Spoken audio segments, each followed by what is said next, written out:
Good afternoon, good afternoon, good afternoon, everyone.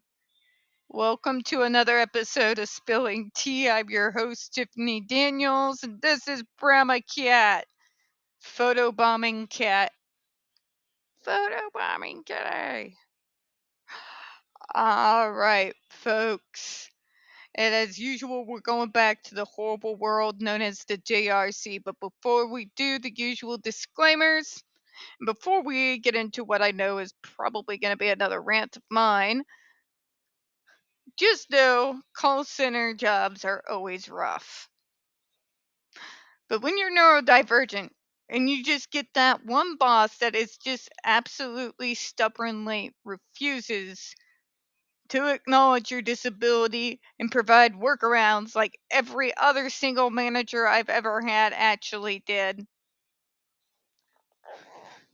And then he wonders why my numbers are just not where everyone else's is. That's when the Damocles sword's not only constantly over your neck. That's just Anyways, folks, if you are unfamiliar with the Stop the Shocks campaign or the campaign against the troubled teen industry, you're going to find all the pertinent links right there in the description box. Please, in particular, pay attention to the article written by NeuroClastic, a small non-for-profit started by autistics for autistics. In it, they interviewed over 900 ABA professionals in regards to the JRC's so-called behavior modification program. Judge Rotenberg Educational Center doesn't want you to read that article so much. They threatened NeuroClastic with a defamation lawsuit if they did not remove it from the website. NeuroClastic refused, so you know the drill. Read the article, share it on all your social media. Also included in there is NeuroClastic's public statement regards to the defamation lawsuit threat, as well as a link to their GoFundMe. We are crowdfunding just in case the JRC tries to see through with their threat. Trigger warning 1. When we discuss places like the Judge Rotenberg Educational Center or Agape Boarding School for Boys, you're going to hear vivid descriptions of and catch clips of surveillance footage of people with mental health issues and disabled people being tortured and abused. If you got young children present, please use your headphones. Trigger warning 2. This channel is marked not for kids for a reason. We use profanity on occasion and speak on dark subjects. If your child is 16 and younger and they are watching this, very obviously parental supervision is very much advised. So where we left off last time. Response: the FDA disagrees. The statement referred to the comment only makes the point that the fact that one treatment does not work for a patient group or group of patients does not mean that a different treatment will work. Jesus Christ. The mental gymnastics these individuals do in order to justify the torture of their children will never cease to be absolutely mind-numbing to me. Like, what the crap? What? Like, wow. Excuse me while my brain starts slowing down from the spin that whole entire sentence there was.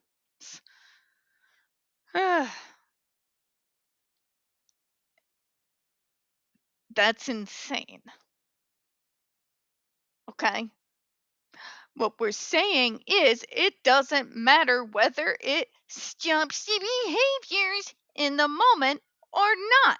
We're saying that the risks that can very well be something that leads to injury that lasts a lifetime